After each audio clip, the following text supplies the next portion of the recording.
Welcome to the Stoic Tide. Have you ever asked yourself why some people seem unshakable no matter what life throws at them while others collapse under the weight of the smallest challenge? The truth is, mental toughness is not a gift. It's a discipline. It's forged in the moments when life tests you, when pain knocks at your door, and when your comfort zone whispers for you to stay where it's safe. If you want to become the kind of person who doesn't just survive difficulties but transforms them into strength, you must understand that resilience is a muscle. And just like any muscle, it grows only when it is tested, stretched, and pushed to its limits. Today we are going to uncover the timeless lessons of philosophy, psychology, and ancient wisdom that will guide you toward becoming the strongest version of yourself, not just in body but in mind, spirit, and willpower. This is the path where obstacles stop being excuses and start becoming fuel. And once you step on this path, you will never look at struggle the same way again. One life is your dojo. What if I told you that every single day you wake up, you are stepping into a training hall? Not a hall with mats, punching bags, or wooden swords, but a hall where your own life is the teacher. And every obstacle you face is a lesson. This is the essence of the mindset. Life is your dojo. The Stoics believed that the world itself is the arena in which you train your character. Marcus Aurelius wrote, "The impediment to action advances action." What stands in the way becomes the way. He wasn't being poetic. He was laying down a practical law of existence. What resists you strengthens you. What stands in your path is not a curse, but the very material you need to grow tougher. When you adopt this dojo mentality, every rejection, every failure, every frustration becomes a sparring partner. Think about a fighter. If he only trains with weak opponents, he never learns his real strength. The punches must land hard. The struggle must feel uncomfortable. Life works the same way. When you lose the job you thought defined your worth, when a relationship collapses, when health falters, you are in the dojo. These moments force you to ask, will I crumble or will I adapt? And your answer shapes your mental toughness. Psychology echoes this ancient wisdom. Viktor Frankl, who endured the concentration camps, wrote that life itself is never meaningless, because even suffering holds meaning if we choose how to respond. Frankl observed that those who survived were not the strongest in body, but those who treated every brutal moment as part of their test. He saw that attitude, not circumstance, was the true arena. In other words, he lived the reality that life is a dojo. Every moment, even the darkest, was training. But here's the problem most people fall into. They treat life as something that should be smooth, easy, and free from friction. They resist pain as if it were unfair. They see setbacks as signs of failure, instead of recognizing them as necessary drills. This is like a student entering a martial arts school and complaining that the exercises are difficult. Of course, they're difficult. The point is not comfort. The point is growth. If you never sweat, never stumble, never feel resistance, you are not learning anything new. So the first step in mental toughness is reframing your perception of reality. When you get cut off in traffic, it's not an insult. It's a chance to practice patience. When someone criticizes you unfairly, it's not an attack on your worth. It's an opportunity to strengthen your composure. When fear whispers that you're not ready, that's not a stop sign. It's the moment you learn to act despite trembling hands. This is why seeing life as a dojo changes everything. It transforms every annoyance, every insult, every obstacle into part of your training routine. Let's bring this down to everyday examples. Imagine you're working on a project and suddenly your computer crashes, erasing hours of progress. Most people curse, complain, and give up for the day. But the dojo mindset asks, how will you respond? Do you let frustration own you, or do you rebuild with greater focus? Or think about relationships. A friend betrays your trust. Painful, yes, but this is also your dojo moment. Do you collapse into bitterness? Or do you sharpen your discernment, learning to trust with wisdom instead of blind naivety? Even something as small as standing in a long line at the grocery store becomes practice. Will you stew in anger or will you practice calm presence? Every moment counts. The martial arts metaphor is powerful because it reminds us that toughness is not abstract. It is built through repetition. You don't become resilient by reading books alone, just as you don't become a black belt by watching fights on YouTube. You must step onto the mat daily. And in life, the mat is the world itself. Your dojo is your workplace, your home, your relationships, your thoughts, your body, your fears. Every situation is sparring. Every challenge is teaching you to either harden or break. The choice is always yours. This perspective also protects you from the trap of victimhood. When something painful happens, instead of asking, why me? The dojo mindset asks, what is this training me for? Maybe the rejection today is preparing you for a bigger opportunity tomorrow. Maybe the heartbreak is shaping your capacity to love with strength rather than dependency. Maybe the struggle with finances is sharpening your creativity and discipline. The dojo mindset says there are no wasted challenges. Nothing is meaningless training. Now let's add the psychological depth. Cognitive behavioral therapy, CBT, teaches that the way you interpret an event determines your emotional outcome. If you see life as unfair, you will collapse into helplessness. If you see it as training, you become tougher each day. Neurology shows us that every time you respond with resilience instead of despair, you strengthen new neural pathways. Literally, your brain rewires itself toward toughness. That's why some people after years of struggle seem unshakable. They've practiced their responses until resilience became second nature. Life will never stop throwing punches. But there's the empowering truth.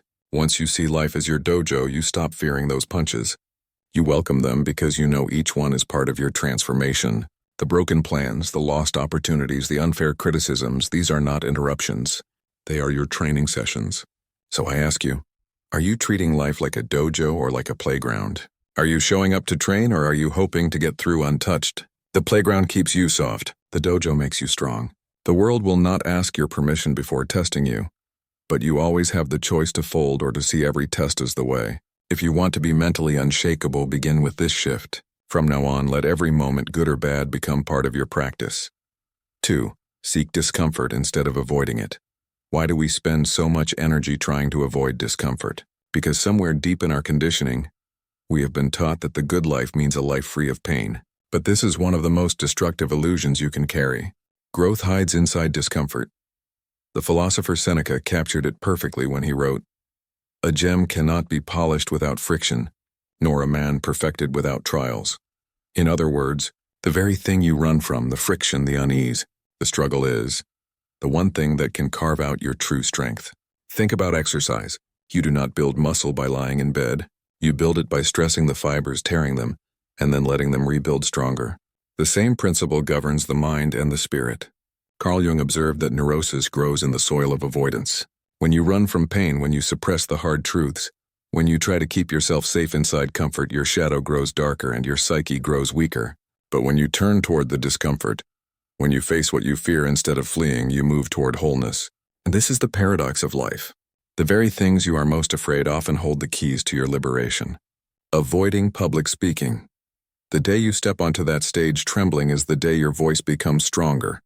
Fearful of rejection, the moment you risk asking, applying or confessing is the moment you break the chains of dependency. Afraid of solitude. Walking through it consciously might be the exact path that reveals your authentic self. Discomfort is the price of admission into any deeper life. Modern society, however, has trained us to do the opposite. We are surrounded by a culture of ease, comfort, and instant gratification. Technology places entertainment at our fingertips. Food arrives at our door with one click, and anything unpleasant can be numbed by scrolling, consuming, or distracting ourselves.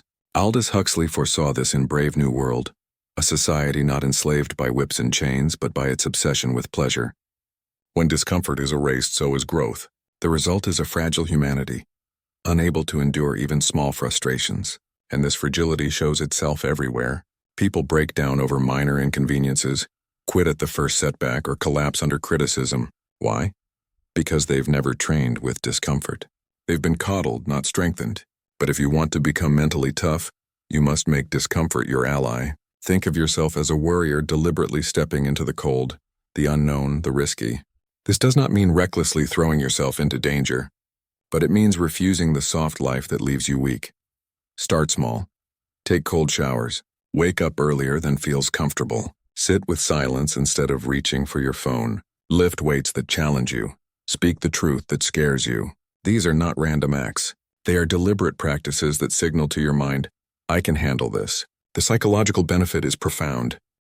Research on stress inoculation shows that exposing yourself to manageable doses of discomfort builds resilience for larger trials. Just as vaccines expose the body to small amounts of a virus to strengthen immunity, small self-imposed struggle strain your nervous system to remain calm under bigger pressures. Every time you choose discomfort, whether by fasting, exercising, or having a difficult conversation, you are rehearsing resilience. You are building the habit of staying steady when life gets hard. But here's the critical part. You must seek discomfort daily. Why? Because comfort creeps back quickly. Skip the gym for a month and you feel weaker. Stop pushing your limits, and soon even the smallest challenge feels overwhelming. Discomfort is a muscle that atrophies when unused. That's why the samurai prepared for death every day, not because they were obsessed with dying, but because facing the ultimate discomfort made every smaller struggle easier to endure. Nature called this the fire through which the higher man must pass. He knew that only by stepping willingly into hardship does a human transform into something greater. Look at your own life. Where are you hiding? Where are you playing safe? Maybe you avoid tough conversations with your partner, letting small resentments rot your relationship. Maybe you keep procrastinating on starting that project because the discomfort of possible failure feels unbearable. Maybe you avoid solitude with your own thoughts, filling every silence with noise because you fear what you'll discover inside. Each avoidance is a chain around your potential, and the only way to break those chains is to step directly into what scares you. Imagine your future self 5 years from now. Do you want to meet someone who has lived inside comfort, unchanged, soft, easily broken? Or do you want to meet a version of yourself that has walked through fire, confronted fear, embraced discomfort, and emerged unshakable? That future self is being shaped by what you choose today. Every time you avoid discomfort, you choose weakness. Every time you seek it, you choose strength. The Stoics practiced this deliberately. Epictetus told his students to rehearse poverty to remind themselves that loss was survivable. Seneca slept on the floor, wore rough clothes, and ate the simplest food to prove to himself that he could endure. They weren't masochists, they were realists. They knew that when fate eventually stripped them of comfort, they would not collapse. They had already trained. And here's the great secret. Once you stop fearing discomfort, life becomes freer. Fear loses its grip. Opportunities open. The worst that can happen is rarely as bad as the imagination makes it. And once you know you can endure it, you become unstoppable. So I challenge you. Don't just tolerate discomfort. Seek it. Make it your daily practice. Go toward the things that scare you, not away from them. Because on the other side of discomfort is not just toughness. It is freedom. The freedom of knowing that nothing outside of you has the power to break you. 3. Commit to 100 days of practice. Why do most people fail to build the mental toughness they dream about? It's not because they're weak by nature. It's not because they lack talent or opportunity. It's because they quit too soon. They treat strength like a mood, not a discipline. But the truth is clear. Transformation only comes through consistency. You cannot rewire your mind in a weekend. You cannot become resilient through a single breakthrough moment. You must commit not for a day, not for a week, but for a season of discipline. And that's why the idea of a 100-day practice is so powerful. Think about it this way. 1 day of action is an experiment. 10 days is a trial. But 100 days, that is a reprogramming of your very being. Aristotle captured this truth when he wrote, "We are what we repeatedly do." Excellence, then, is not an act but a habit. It's not about occasional effort. It's about what you repeat until it becomes part of your identity. And modern psychology confirms this. Research on habit formation from Charles Duhigg to James Clear shows that consistent repetition literally rewires the brain. Neural pathways strengthen, automatic behaviors shift, and identity itself begins to transform. Now imagine what could happen if you dedicated the next 100 days to building mental toughness deliberately. That doesn't mean grand gestures or dramatic sacrifices. It means choosing small intentional practices and repeating them until they fuse into who you are. Maybe it's 100 days of waking up early and facing the discomfort of discipline. Maybe it's 100 days of journaling, confronting your fears on paper instead of letting them live unchallenged in your mind. Maybe it's 100 days of physical training, running, lifting, pushing your body past comfort so that your mind follows. Or maybe it's 100 days of speaking the truth, no matter how small the situation. The power lies not in the size of the action, but in the accumulation. 1 push-up means nothing. A 100 days of push-ups changes your body. 1 moment of courage is good. A 100 days of courage changes your character. The brain learns through repetition, and the soul is forged in the fire of daily practice. By the end of those 100 days, the discomfort that once terrified you will feel like second nature. You won't just do discipline, you'll become disciplined. But here's the trap most fall into. They start with passion and then fade when motivation slips. That's why you must understand the deeper philosophy of practice. The samurai called it repetition, repetition, repetition. They knew that only by drilling fundamentals day after day could they react with calm precision under chaos. Similarly, in Zen, mastery is not about reaching a peak moment of enlightenment, but about showing up each day, sweeping the floor, meditating, bowing, repeating. The repetition itself becomes the transformation. The Stoics also lived this way. Marcus Aurelius didn't write his meditations for the world. He wrote them as a daily exercise, reminding himself over and over of the same truths. Epictetus told his students not to argue about philosophy, but to practice it daily in small actions until it shaped their instincts. That is what the 100-day commitment represents. A turning point where you stop chasing motivation and start relying on structure. So how do you apply this? Begin with one clear practice that directly trains your mind to embrace resilience. Don't choose 10 habits. Don't overwhelm yourself with a massive list. Choose 1 or 2 disciplines and commit to them for 100 straight days. Write down your progress daily. Track the days. Hold yourself accountable. By doing so, you turn the abstract idea of toughness into a visible, measurable reality. Every tick on that calendar becomes proof that you're rewriting your identity. Let's make this concrete. Imagine you decide on 100 days of no complaining. Every time you feel the urge to complain, you pause, reframe, and redirect your energy toward a solution. At first it will feel impossible. You'll slip. You'll catch yourself mid-sentence. But after 30, 40, 50 days, your brain will adjust. You will literally lose the reflex of negativity and replace it with resilience, or take 100 days of cold exposure, showers, ice baths, winter walks. The first week will feel brutal, but by day 60 you will feel not only physical adaptation, but a shift in your mind. If I can handle this, I can handle more. Even more transformative, commit 100 days of journaling honestly about your fears and failures. At first it may feel awkward, but over time you'll confront patterns you've ignored, face shadows you've buried, and begin the slow process of individuation. Carl Jung described, 100 days of staring into your own psyche will reveal truths you didn't want to admit. And once admitted, they lose their power over you. This is the heart of the challenge. Not perfection, but persistence. You will slip. You will fail on some days. But toughness is not about never falling. It's about returning. Viktor Frankl reminded us that between stimulus and response there is always a space. In these 100 days, that space is your training ground. Every time you choose to get back up, you are reinforcing your resilience. By the end of the 100 days, you will see something extraordinary. What once felt like an effort will now feel like identity. The discipline you once dreaded will be part of your daily rhythm.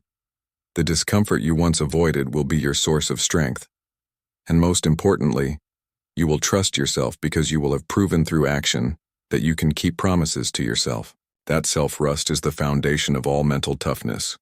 So ask yourself now, what is one discipline you can commit to for 100 days? Not to impress others, not for applause, but to rewire your very being. Choose it, begin it, and let the next 100 days become the season where your old limits die and your true strength emerges. 4. The samurai view of struggle. How do you see struggle? Do you treat it as an enemy, something to escape at all costs? Or do you have the courage to see it as your greatest teacher? The samurai had no illusions about life. They lived with the daily reality that death could come at any moment, and instead of fearing it, they embraced it. In Hagakure, Yamamoto Tsunetomo wrote, "The way of the samurai is found in death." He didn't mean obsession with dying, but rather an attitude toward life. Only when you stop running from struggle, pain, and even mortality itself can you truly live with strength. The samurai saw every hardship as training for the inevitable. They sharpened their swords, yes, but more importantly, they sharpened their minds. For them, discipline in the face of hunger, cold, fear, and pain was not optional. It was the very essence of becoming unshakable. In this, they shared something with the Stoics. Marcus Aurelius reminded himself daily that insults, loss, and death were natural. Epictetus told his students to rehearse difficulties so they would never be caught unprepared. Hans later echoed this with his concept of amorati, the love of fate embracing struggle as the forge of greatness. Why is this view so powerful? Because modern life teaches us the opposite. We are told to pursue comfort, to minimize risk, to medicate pain, to avoid conflict. But this avoidance breeds fragility. The samurai knew that avoiding pain doesn't make you safer. It makes you weaker. Like an unused blade, the spirit rusts without friction. Nature captured this in his brutal clarity. Struggle is not a curse. It is the fire through which the higher man must pass. Without that fire, you remain ordinary. Consider your own struggles. Maybe you are facing rejection after rejection in your career. Maybe you've been betrayed by someone you trusted. Maybe your health is failing. It is easy to see these as unfair burdens, reasons to complain or evidence that life is against you. But the samurai view flips the script. These are your teachers. They are chiseling away at your illusions, carving discipline into your soul. The hardship is not an interruption of your life. It is your life, and how you meet it determines your destiny. Psychology confirms this ancient wisdom. Post-traumatic growth research shows that people who face great suffering and consciously engage with it often emerge as stronger, more resilient, and more purposeful. Viktor Frankl, who endured Auschwitz, wrote that suffering ceases to be suffering the moment it finds meaning, and meaning is never found in avoidance. It is found in confrontation. So how can you live with the samurai view of struggle? Start by reframing your daily pains. When something goes wrong, instead of asking why me, ask, what is this teaching me? Lost money? Maybe it's teaching you humility and sharper strategy. A broken relationship? Maybe it's teaching you discernment and independence, a health challenge. Maybe it's forcing you to re-examine your habits and deepen your gratitude for life. Struggle, when faced, is always shaping you. The samurai trained not only their bodies but their spirits by practicing detachment. They accepted loss before it came. They visualized death not to live in fear but to strip fear of its power. The Stoics practiced the same with Premeditatio Malorum, imagining misfortunes in advance, so that when they came they were already prepared. This is not pessimism. It is strength. It is saying to life, throw at me what you will. I'm already ready. Imagine living this way. You lose a job, and instead of collapsing, you think, this is my chance to adapt. You face betrayal, and instead of becoming bitter, you say, this is my training in resilience. You feel fear before a challenge, and instead of running, you whisper, this is my dojo. That shift in perspective alone transforms you from victim to warrior. But here's the deeper truth. Struggle reveals your character. Anyone can be calm when things are easy. Anyone can appear disciplined when life flows smoothly. But when the storm comes, your mask falls away. Who you really are is revealed in how you handle suffering. Do you panic? Do you lash out? Do you give up? Or do you steady yourself, breathe, and walk into the fire with dignity? The samurai understood that honor is not about avoiding defeat, but facing it without fear. There's a story of Miyamoto Musashi, the legendary swordsman who fought over 60 duels and remained undefeated. But his greatest strength was not just his sword. It was his mind. Musashi lived a life of constant hardship, wandering, training, disciplining himself in solitude. He embraced struggle as his constant companion, and that is why he became invincible, because he never expected ease. He expected struggle. In your own life, you may not face swords or battlefields, but you face battles every day against fear, against laziness, against doubt, against external chaos. If you embrace the samurai mindset, you will no longer resent these battles. You'll welcome them because they remind you that growth is still possible, that you are still alive, still being forged. So the question is simple, but brutal. Do you have the courage to see struggle as your teacher, not your enemy? If you do, you will stop hiding. You will stop running. You will walk into the fire and let it shape you. And in that moment, you will discover what the samurai knew, that the way of strength, the way of toughness, is not the path around struggle, but the path straight through it. 5. Discipline in small things builds big strength. When you think about strength, you probably imagine grand gestures, facing massive challenges, enduring epic hardships, standing tall against overwhelming odds. But the truth is, the strength that carries you through the great battles of life is built in the smallest, quietest decisions you make every day. Big resilience is born in small discipline. A Zen proverb says, how you do anything is how you do everything. And this is not just poetic wisdom. It's a law of life. If you are careless with the small, you will crumble under the weight of the big. But if you train discipline in the minor details, you will be ready when the crisis strikes. William James, the father of modern psychology, understood this when he wrote that habits are the invisible architecture of destiny. What he meant is simple. Your future will not be determined by one or two big events, but by the countless small choices that quietly shape who you become. Do you hit the snooze button, or do you rise with determination? Do you scroll through your phone for hours, or do you read, reflect, and sharpen your mind? Do you keep the small promises you make to yourself, or do you excuse them as not important? These tiny decisions carve your character more than any dramatic moment ever will. Think about a soldier preparing for war.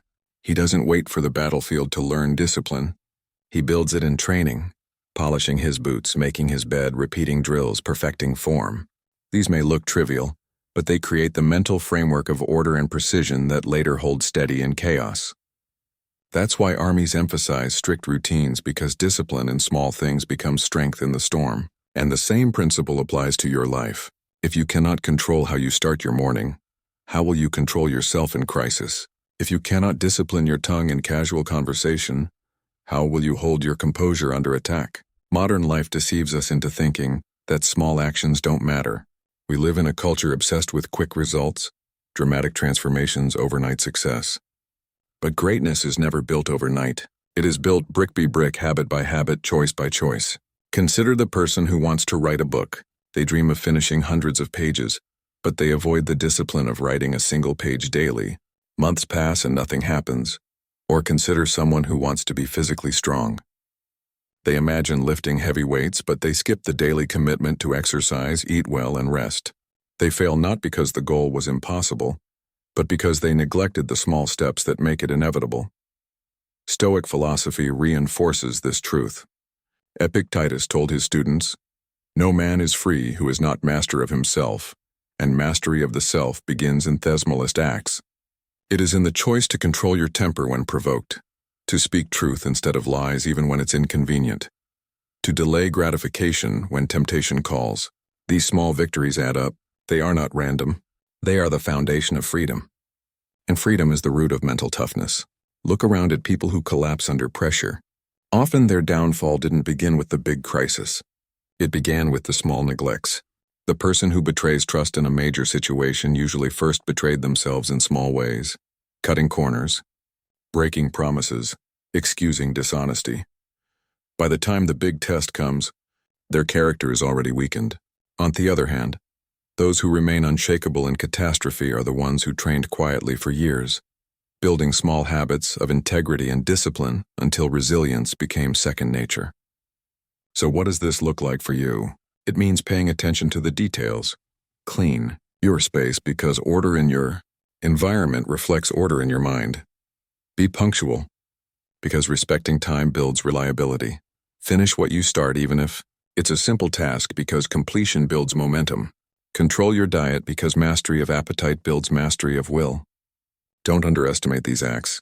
They are not small. They are training. Every time you choose discipline in a little thing, you are rehearsing for the day. Life throws a massive storm at you. Think of a musician. Mastery doesn't come from one concert performance. It comes from hours of scales, repetition, drilling fundamentals that seem boring. Then when the stage lights are on, the fingers move effortlessly. Life works the same way. Your character is rehearsed daily in ordinary situations, so that when the extraordinary comes, you are ready. Without the small drills, you cannot perform in the big moments. Neuroscience confirms this. Habits create neural pathways that make behavior automatic. Every small disciplined act strengthens the circuitry of self-control. Skip the small acts and your brain weakens, but practice them daily and your brain learns toughness until it becomes your default mode. This is why people who have lived disciplined lives often appear calm in crisis. Their brain is already wired for composure. They didn't have to try. They simply are. The challenge is that small discipline feels insignificant and so it's easy to dismiss. But greatness is always disguised in the ordinary. The samurai understood this. Their training included simple rituals repeated endlessly. Tying knots, cleaning weapons, maintaining posture. Why? Because in war every detail mattered. A poorly tied knot could mean death. A sloppy stance could mean defeat. To them, nothing was too small to train. And in life, nothing is too small to matter. So ask yourself today, where are you neglecting small disciplines? Is it in your health, your words, your finances, your relationships? Every act of neglect creates weakness. Every act of discipline creates strength. Mental toughness is not built in one heroic moment. It is built in the silent, hidden decisions you make when no one is watching. If you truly want to become unbreakable, start here. Master the little things. Guard your habits. Refuse to let small excuses erode your character, because in the end, the one who is faithful in little will be strong in much. The crisis will come. The test will arrive. And when it does, your preparation or your neglect will decide your fate. 6. Treat every moment as training. Have you ever noticed how quickly life tests you in the most unexpected places? You prepare for the big challenges. You plan for the job interview, the presentation, the exam, the competition. But then out of nowhere, the real test shows up in the little ordinary moments. When someone cuts you off in traffic, when a colleague makes a rude comment, when your plans collapse in the last minute. These moments feel small, but they reveal who you are just as much as the big ones. And if you are serious about becoming mentally tough, you must learn to treat every single moment of your life as training. Viktor Frankl, the great psychiatrist and Holocaust survivor, once wrote, "Between stimulus and response there is a space. In that space is our power to choose our response." That small space is where toughness is built. Every time something happens, a stimulus, you are given a chance to choose. Most people waste that chance. They react impulsively, driven by anger, fear, or habit. But the mentally tough person pauses in that space. He recognizes it as his dojo, his training hall, and he chooses consciously. That choice over and over again becomes the foundation of strength. The Stoics lived by this principle. Epictetus taught that nothing outside of our mind can harm us. Only our judgments can. He reminded his students daily that events are neutral, but our interpretation gives them power. So when someone insults you, the real training is not in defending yourself or retaliating, but in observing your own mind and saying, "This cannot touch me unless I allow it." When you fail at something, the training is not in avoiding failure next time, but in choosing how to respond to it with resilience and calm. Every moment becomes a practice session, an exercise in self-mastery. But here is the problem. Most of us only train when we think it matters. We save our discipline for the big stage, the important conversation, the dramatic event. Yet toughness is not built in rare moments. It is built in the ordinary. The way you handle your morning routine, the way you talk to strangers, the way you respond to small frustrations. This is your real training. Because if you lose control in the small things, how can you possibly hold steady in the storms? Think about a professional athlete. He doesn't just train during the championship game. He trains in every practice session, every drill, every repetition.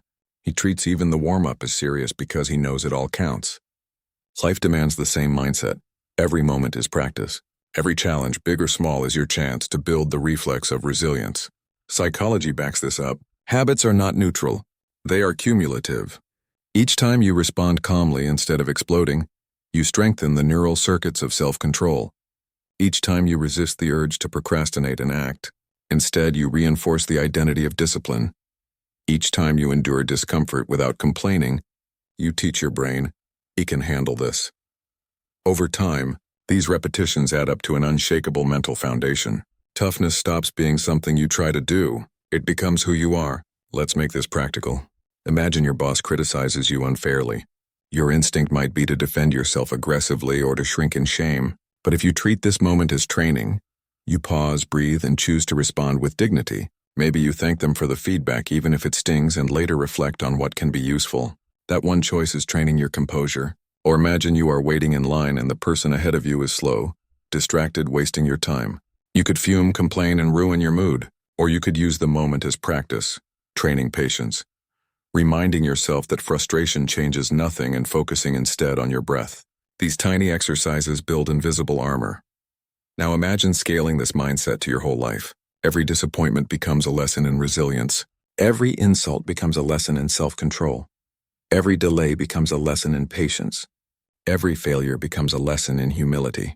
You stop seeing life as a series of random annoyances and start seeing it as a perfectly designed training program. Suddenly, nothing is wasted. Nothing is meaningless. Everything becomes part of your path to toughness. This is why the samurai and Stoics aligned so closely in their practices. The samurai didn't just train in sword fighting. They trained in posture, in breathing, in walking, in silence. Every movement was preparation for battle. The Stoics didn't just write philosophy. They lived it in each interaction, each decision, each emotion. They saw every moment as a chance to embody wisdom. And that is why both traditions produced people who seemed unshakable because they never stopped training. The danger of not treating every moment as training is that you waste opportunities. You let small setbacks erode you instead of strengthen you. You allow life to slip past believing the real challenges will come later. But the truth is, later never comes. There is only now, and now is always training you whether you realize it or not. So the question is, how will you use the training? Will you continue reacting impulsively, wasting the space between stimulus and response? Or will you start seeing each moment as a drill in discipline? If you do, you will discover something extraordinary. You no longer need to wait for life to test you. You are already training daily. And when the big storms come, as they inevitably will, you will stand firm, not because you suddenly found courage, but because you have been practicing courage in every ordinary moment along the way. 7. Build inner boundaries. What does it really mean to be free? Most people think freedom is about doing whatever you want, whenever you want, without restriction. But the truth is far more demanding. Real freedom begins with mastery over yourself. And that mastery is impossible without boundaries. Epictetus said it clearly. No man is free who is not master of himself. If you do not control your impulses, your emotions, and your thoughts, then you are not free. You are a slave to whatever stimulus happens to shake you. And this is why inner boundaries are the foundation of mental toughness. When people hear the word boundaries, they usually think about setting limits with others, saying no to toxic people, protecting your time, refusing exploitation. These are important, yes. But the most important boundaries are not external, they are internal. They are the invisible lines you draw inside yourself, telling your mind and your heart, this is the limit. This is what I allow. This is what I will not cross. Without those inner walls, you will be invaded constantly, not by others, but by your own lack of discipline. Carl Rogers, the great psychologist, spoke about congruence, the alignment between your inner values and your outer actions. To be congruent means your behavior matches your deepest principles. But this is impossible without inner boundaries. If you do not know where you stand, you will bend with every pressure. You will say yes when you want to say no. You will explode in anger when you intended to stay calm. You will chase distractions when you swore to stay focused. Mental weakness is not caused by others. It is caused by your own inability to enforce your inner limits.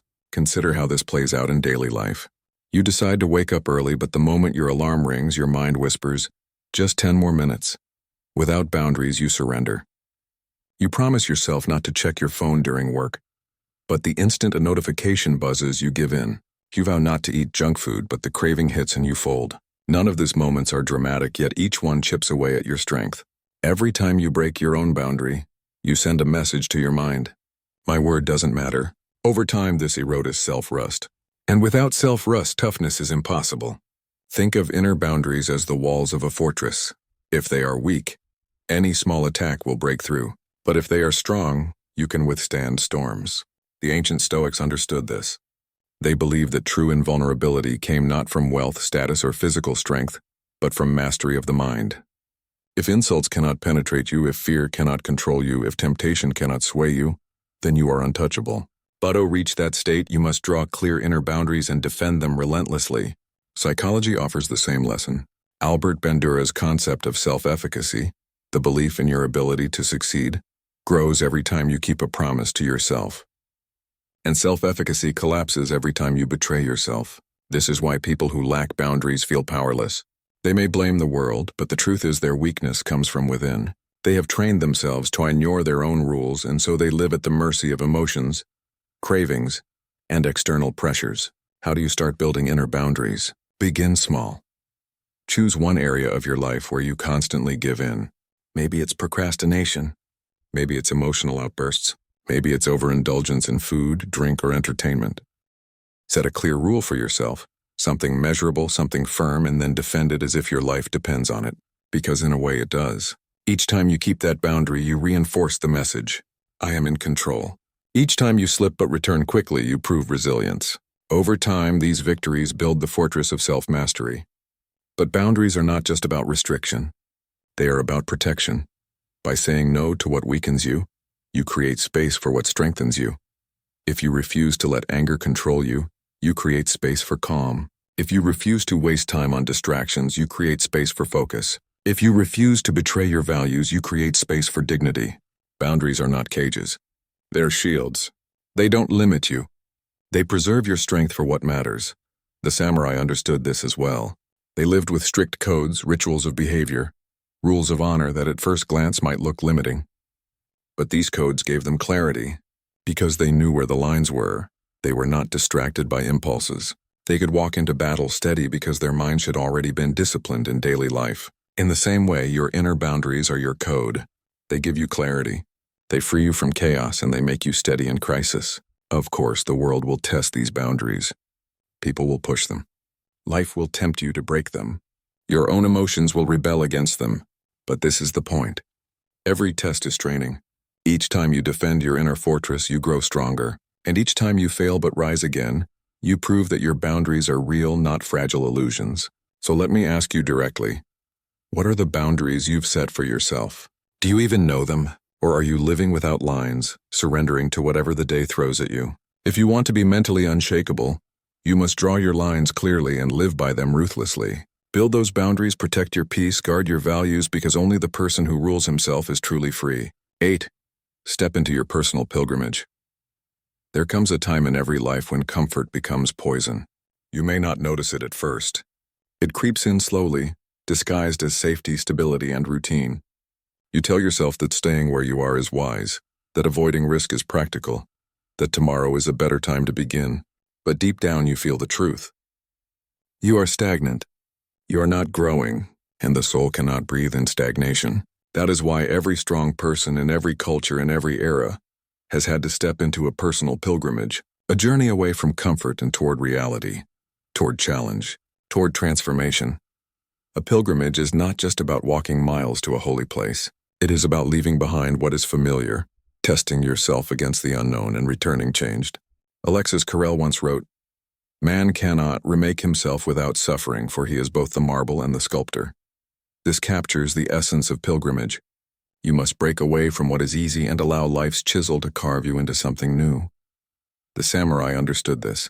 Musashi, the great swordsman, wandered without possessions, living simply, testing himself against opponents and solitude alike. He wrote, "You must understand that there is more than one path to the top of the mountain." His life was not about ease, but about constant pilgrimage into the unknown. Modern life resists this truth.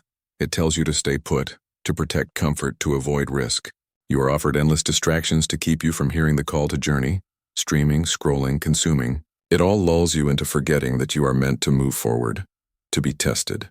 But if you avoid your pilgrimage, you pay the price in silence, emptiness, anxiety, depression. The restless soul knows when it is avoiding its path.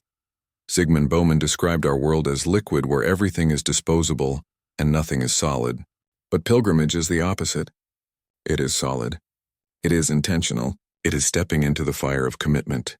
What does this look like in practice? For some, it is a literal journey. Leaving home, traveling light, seeking solitude in nature or in foreign lands. For others, it is symbolic. Starting a new project that terrifies you. Leaving behind an unhealthy relationship. Committing to a discipline that demands your whole being. The point is not where you go, but what you leave behind. Pilgrimage always requires departure, leaving the false safety of comfort to test what you are truly made of. Psychology affirms the necessity of this. Carl Jung spoke of individuation, the process of becoming your truest self by confronting the unconscious, by facing the shadow you've been avoiding. That process is a kind of pilgrimage, an inner journey into the parts of yourself you'd rather ignore. It is uncomfortable, sometimes terrifying, but it is the only path to wholeness. In the same way, your outer pilgrimage, whether a physical journey or a radical life change, is the stage where your hidden strength is revealed. Think of the stories that inspire humanity. Abraham leaving his homeland, the Buddha leaving the palace of luxury, Odysseus wandering for years before returning home transformed. These are not just myths or religious tales. They are blueprints of the human soul. Every person is called to their own version of departure, trial, and return. And every person who refuses that call remains trapped in a half-life, comfortable but incomplete. So what might your personal pilgrimage look like? Perhaps it is deciding to quit a job that suffocates your spirit even though it pays well, and stepping into the uncertainty of building something meaningful.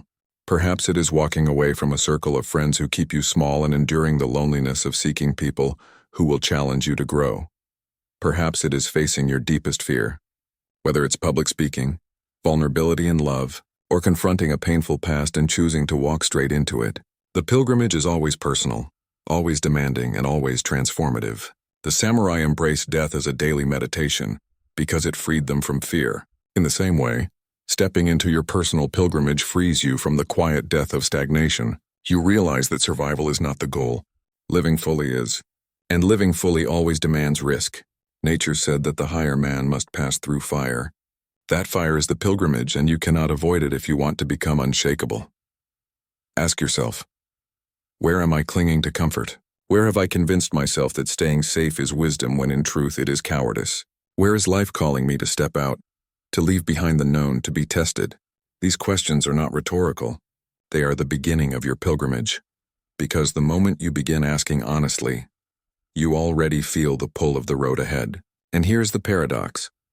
Though the pilgrimage feels like leaving home, its true purpose is to bring you back home to your truest self, the self that cannot be born in comfort but only in trial. When you return, you are not the same. You are steadier, clearer, tougher. You carry scars, but they are sacred. They mark you as someone who chose to walk the hard road instead of sitting still in the illusion of safety. So I will tell you this: don't wait.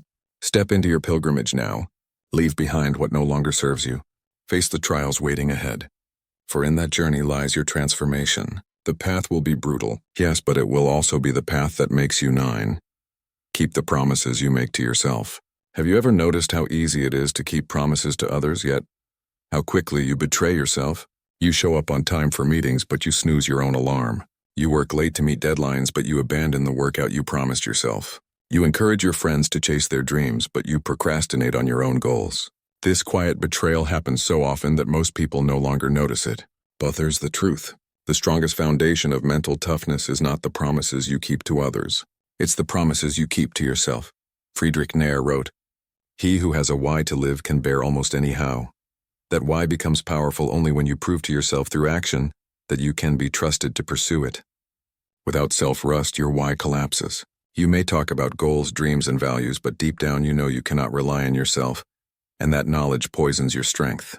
On the other hand, every time you keep even a small promise to yourself, you reinforce the most important belief you can ever carry: I can depend on me. Albert Bandura, one of the greatest psychologists of the 20th century, called this self-efficacy, the belief in your ability to execute on your goals. Self-efficacy is not built through motivation, hype, or dreams. It is built through evidence. Each time you act on your word, you give your brain proof that you can be trusted. Each time you break your word, you teach your brain the opposite. Over years, this silent training shapes your entire identity. People who constantly break their own promises live in a state of quiet self-doubt, always sabotaging themselves. People who honor their own word radiate confidence even before success arrives. Let's look at a simple example. You tell yourself you will start journaling every morning. On day 1, you do it. On day 2, you forget. On day 3, you promise again, but skip it. By the end of the week, your brain has learned a painful lesson. My promises don't matter. Now compare that with someone who decides to meditate for 5 minutes a day. Small, simple, almost trivial. But they do it every day for 100 days. By the end of that journey, they have not only built the habit, they have built trust. Their brain has learned when I say I will do something, I do it. That trust is priceless. The Stoics knew this long before psychology confirmed it. Epictetus taught his students not to argue about philosophy, but to live it, to practice it daily, to keep their commitments to themselves even when no one else was watching. Marcus Aurelius wrote his meditations not for an audience but as a daily reminder to himself, his private promise to live with virtue repeated each morning and evening. They understood that the real battle is always within. Public victories mean nothing if you constantly betray yourself in private. Why is this so critical for mental toughness? Because life will test you. There will be moments when no one is watching, no one is cheering, no one is there to hold you accountable. In those moments, the only thing that will carry you through is the strength of your self-trust. If you know you can rely on yourself, you will stand firm. If you know deep down that you usually fold, you will collapse. It really is that simple. Think about it like a relationship. If you constantly lied to a friend, broke plans, and ignored promises, would they trust you? Of course not. And yet many of us treat ourselves this way daily. Then we wonder why our confidence is weak, why we hesitate when opportunities appear, why we doubt ourselves under pressure. The answer is obvious. We have destroyed trust in ourselves, and rebuilding that trust begins not with grand gestures but with small, consistent promises. So how do you start? First, stop overpromising. Most people sabotage themselves by making huge commitments they cannot sustain. I will wake up at 5 a.m. every day, run 10 miles, write 50 pages, and meditate for an hour. Within days they fail, and the cycle of broken promises continues. Instead, start small. Choose one promise so clear and simple it's almost impossible to break. Maybe it's drinking a glass of water upon waking. Maybe it's writing one paragraph. Maybe it's doing 5 push-ups. The size doesn't matter. The integrity does. Second, track it. Write down your promise and mark every day you keep it. This makes the progress visible and gives you tangible proof. Over time, you will see the chain of kept promises, and that evidence will become fuel. Third, when you slip, and you will, don't let one broken day become a broken identity. Forgive yourself quickly. Recommit and keep going. The key is not perfection, but persistence. Look at history, and you will see this principle at work. The greatest leaders, artists, and warriors were not flawless, but they were relentless in honoring their own word. Nature himself endured sickness, isolation, and despair, but he kept writing daily, producing works that would shape philosophy forever.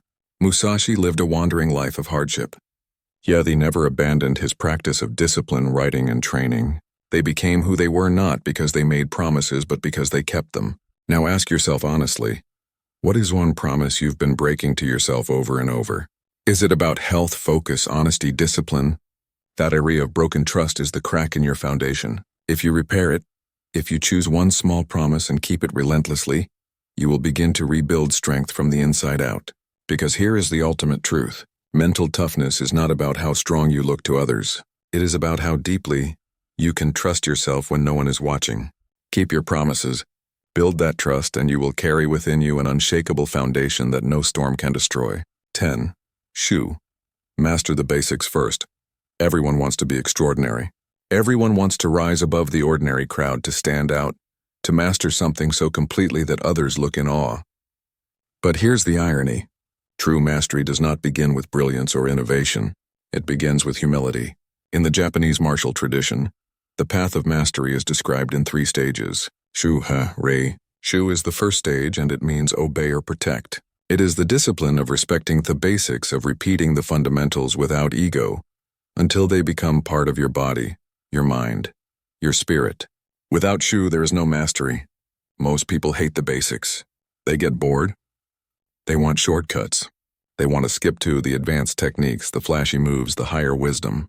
But the basics are not boring. They are everything. The samurai trained endlessly in stances, in cutting the same stroke thousands of times, in drawing their swords with precision. To an outsider, it looked repetitive, even dull. But to the warrior, it was sacred. Because in the chaos of battle, fancy moves don't save you. Muscle memory does. And muscle memory is built only through reverent repetition of the fundamentals. Confucius emphasized this same principle in philosophy. Respect the rituals, honor the basics because they build character. He knew that greatness is not about skipping steps but about walking them with integrity. A Buddhist proverb echoes it. When the student is ready, the teacher appears. But readiness is never about desire. It is about discipline. You become ready when you have humbled yourself to practice the small things with consistency. In your own life, the basics are everywhere. They may not be glamorous, but they are the foundation of toughness. Waking up at a consistent time. Keeping your space clean. Eating with discipline. Moving your body daily. Practicing patience in conversation. Writing down your thoughts instead of letting your mind spiral. These are your stances, your sword cuts, your drills. If you neglect them, you will collapse under bigger challenges. If you master them, you will be unshakable. Think about it this way. How can you expect to manage a crisis at work if you can't even manage your mornings? How can you expect to hold steady in heartbreak if you can't control your scrolling habits? How can you expect to pursue greatness if you can't honor thesmalist commitments?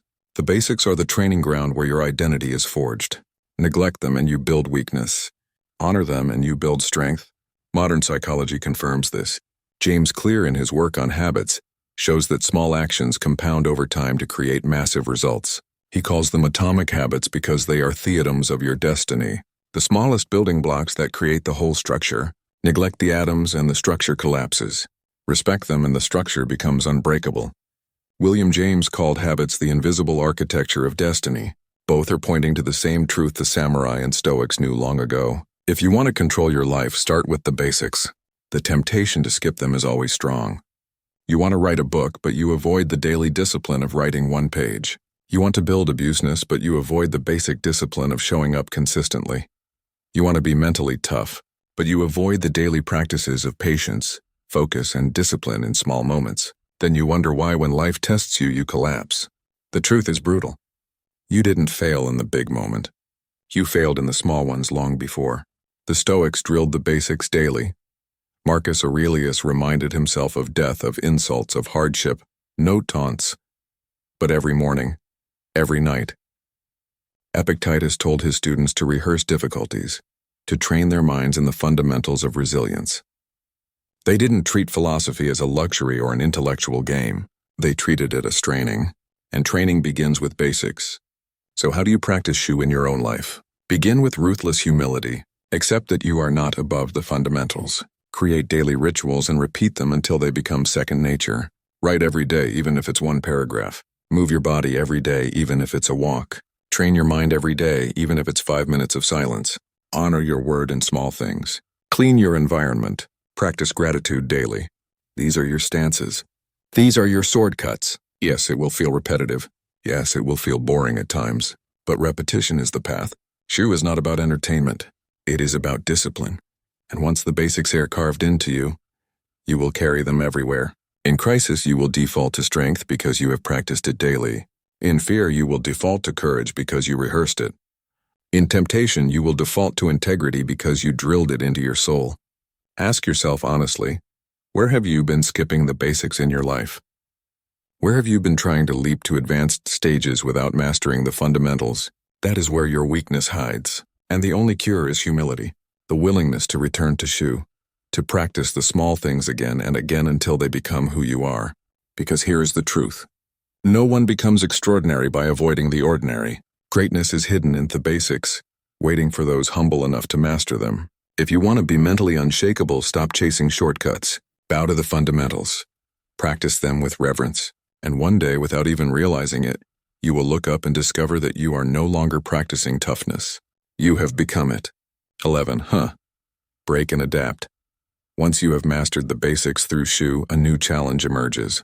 What do you do once the fundamentals are solidly in place? Do you remain forever bound to tradition, repeating the same rituals without change? Or do you take the next step, the step the Japanese martial path calls to break, to detach, to adapt? This stage is dangerous because it requires balance. It asks you to respect what you've learned, while daring to step beyond it. It is the stage of innovation, flexibility, and transformation. Matsuo Basho, the great Japanese poet, captured this spirit when he said, "Do not seek to follow in the footsteps of the wise. Seek what they sought." The difference is profound. To imitate endlessly is to become a shadow. To understand deeply is to walk your own path. Shu trains your muscles. Ha liberates your spirit. Shu gives you a foundation. Ha gives you freedom. Without He, mastery stagnates. With it, mastery begins to breathe. Psychology reflects this same truth. Jean Piaget, the pioneering thinker in developmental psychology, explained that learning happens in 2 stages: assimilation and accommodation. Assimilation is when we fit new information into what we already know, like practicing the basics again and again. But true growth comes with accommodation, when we reshape our existing structures to adapt to new challenges. That is Ha. It is the moment when you no longer cling rigidly to the form, but begin to adapt it to the reality before you. Think of a jazz musician. At first he spends years drilling scales, practicing chord progressions, mastering theory, but eventually mastery frees him. He no longer needs to look at the sheet music. He can improvise, bend notes, adapt to the mood of the room. That improvisation is not rebellion against the basics. It is the flowering of them. In the same way, your mental toughness matures when you stop copying formulas and start creating your own responses to life. This is where many people get stuck. They either cling forever to the basics, afraid to deviate, or they reject the basics too soon, chasing novelty without foundation. Both paths lead to weakness. The true warrior knows when to move into Ha when his basics are strong enough to support freedom. Then he begins to adapt, to experiment, to innovate. The samurai lived this balance. Their codes were strict, But within those codes they adapted endlessly to the realities of battle. Musashi himself said, "In strategy, it is important to see distant things as if they were close and to take a distanced view of close things." That vision required flexibility, not rigidity. In your life, harm means knowing when to bend without breaking. It means learning to adapt your practices to changing circumstances. Maybe your meditation practice needs to shift when life gets busier, but you keep the spirit alive even if the form changes. Maybe your training needs to evolve as your body ages, but you stay disciplined by finding new ways to challenge yourself. Maybe your career path demands new skills, but because you mastered learning itself, you adapt instead of collapsing. Mental toughness is not about rigidly clinging to one method forever.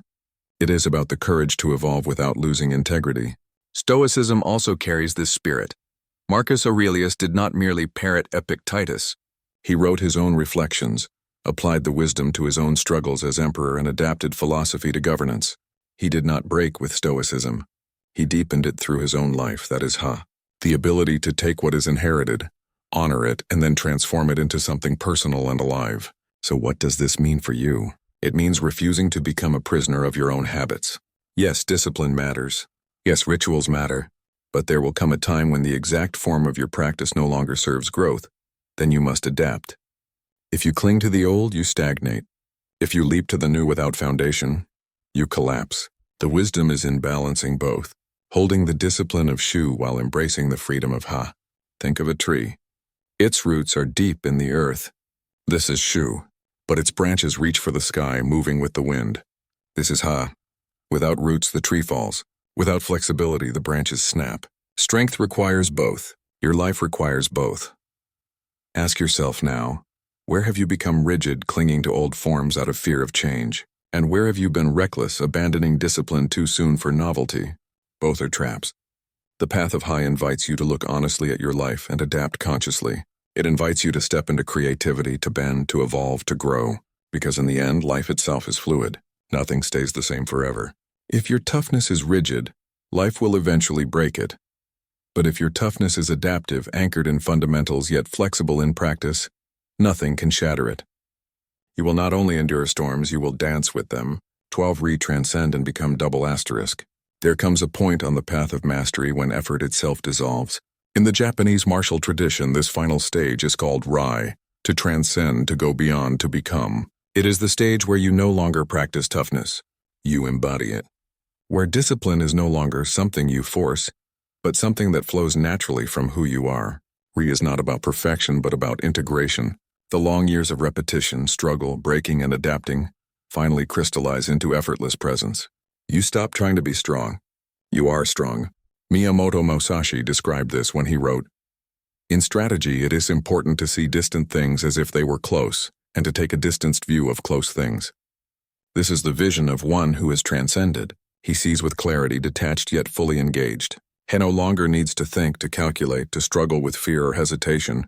His being has been reshaped through training. His responses flow with the same ease as breathing. Psychology recognizes this state as well. Abraham Maslow called it self-actualization, a level where a person no longer battles with basic fears or insecurities, but lives in alignment with their deepest nature. In this state, effort disappears. Flow takes over. The small self dissolves into the larger rhythm of life. And this does not come from luck or accident. It comes from years of discipline, humility, adaptation, and courage. Ri is the fruit of Shu and Ha. So what does it mean to embody toughness in this way? It means that resilience is no longer a conscious effort. You don't have to remind yourself to stay calm in chaos. You simply remain calm because that is who you are. You don't have to force yourself to embrace discomfort. You naturally move toward it because you trust it as your teacher. You don't have to battle yourself to keep promises. You live in alignment with your word. Toughness has moved from being something you do to something you are. This transformation is visible in those rare individuals who seem untouchable. You see it in their presence. They don't boast. They don't overreact. They don't seek validation. They simply radiate steadiness. Their silence is powerful. Their calm unsettles others. Their words carry weight not because they shout, but because they have been forged in truth. These people live in Ri. They are not pretending to be strong. They have become strength itself. But here is the paradox. Ri is not the end. It is not a final destination where you can relax forever. It is a state that must be renewed daily. Life will continue to test you. And if you grow arrogant, if you believe you're invincible, you will stumble. The greatest downfall of powerful men has always been pride. The belief that they had transcended beyond the need for vigilance. Julius Caesar, Napoleon, countless rulers and leaders, they reached extraordinary heights, but arrogance blinded them. They stopped practicing, stopped adapting, and their strength rotted. True Ri is humble. It knows the journey never ends. How do you taste Ri in your own life? Begin by noticing when your practices start to feel natural, when they stop being chores and become rhythms. The day waking early feels normal instead of forced. That is Ri. The day you respond to an insult with calm without even thinking, that is Ri. The day discomfort feels like an opportunity instead of a threat, that is Ri. These are not dramatic moments, but quiet transformations where who you are shifts permanently. The Stoics lived in pursuit of this state. Marcus Aurelius did not write his meditations to become strong. He wrote them because strength had become his way of living. Epictetus didn't just preach endurance. He embodied it in slavery and beyond. Their wisdom flowed from who they had become, not from what they tried to appear as. This is the essence of Ri. Your philosophy is no longer in your words. It is in your being. Let's bring this closer to your daily life. Imagine you walk into a stressful meeting. Everyone else is tense, defensive, overwhelmed. But you sit quietly, breathe deeply, and contribute calmly. The calmness spreads. Others begin to settle. Without saying much, you become the anchor. This is not performance. It is embodiment. Or imagine your personal life. Someone betrays you. Instead of collapsing or exploding, you feel the pain, accept it, and move forward with dignity. That resilience is not an act. It is who you are. That is Ri. The highest freedom is not doing whatever you want. The highest freedom is living so aligned with strength that no external force can shake you. You are no longer controlled by fear, craving, anger, or weakness. You have transcended the battlefield of constant struggle and entered the flow of mastery. That is what it means to become. So now ask yourself, what kind of person do you want to be? Not just act like. Do you want to keep pretending, forcing, trying, or do you want to embody toughness so deeply that it becomes your nature? Ri invites you to stop performing strength and start becoming it. It is not about showing the world. It is about transforming the self. Because in the end, the goal is not just to survive challenges, not just to endure, but to transcend, to live in such a way that resilience flows naturally, that discipline is effortless, that peace is unshakable, to stop practicing toughness and to simply be tough. That is Ri. That is the destination and the beginning of becoming the mentally toughest version of yourself. So now you see the path to becoming the mentally toughest version of yourself is not a single leap, but a journey of stages. You began by seeing life as your dojo, recognizing that every obstacle is training. You learned to seek discomfort instead of hiding from it, to commit to daily practice until discipline reshapes your being, to embrace struggle as your teacher, and to master the small disciplines that quietly build unshakable strength.